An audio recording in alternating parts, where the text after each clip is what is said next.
Lockdown में कैसे के चलल जाई धनिया बाटे ना सरकार के परमिशन। सिचुएशन बुझ बस में ना होला रिजर्वेशन। सिचुएशन बुझ बाटे ना सरकार के परमिशन। अरे डिस्टेंसिंग बना के चलल जाई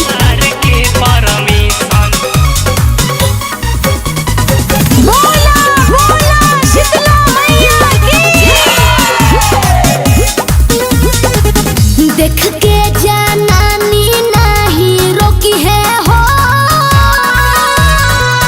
घूमे के करे है बड़ी मन नया नोहर पानी कोनिया हो बतिया के करह तू जतन। ऐसे जी का हो माता रानी के कृपा जानतानी हम धनिया। बस ए साल मन के मनाला अपन हमर रनिया।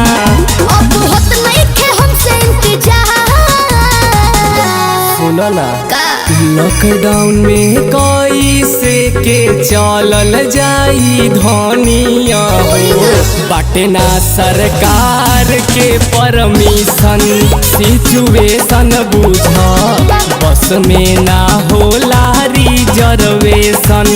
सिचुएशन बुझ बाटे ना सरकार के परमिशन। अरे का बुझ रहा हरो साले ही ना कहनी।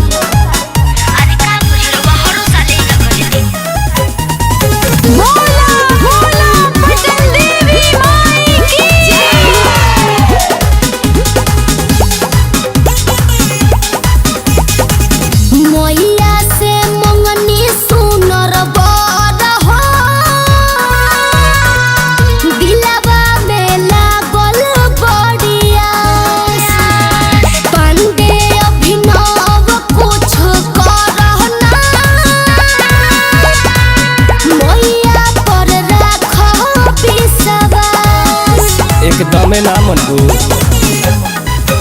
रुक कौनो पैया लगावतानी धीरे धर होने के आनंद के बोलावतानी रेडी कर। मैया हमनी पे बनौले रहस प्यार। आरा के पंडाल सजल बाटे सुनर धनिया हो। चल करा दी तोहके दर्शन मन खुश कर। झूठो के लेत बाड़ू टेंशन मन खुश कर। चल करा दी तोहके दर्शन। हाँ तो चली मेला घुमा दो सोया मूर्ति देखा दो बबुला एगो खेलवना लिया दो एही फेर हम लगी ससुराल। सही में का लॉकडाउन में कैसे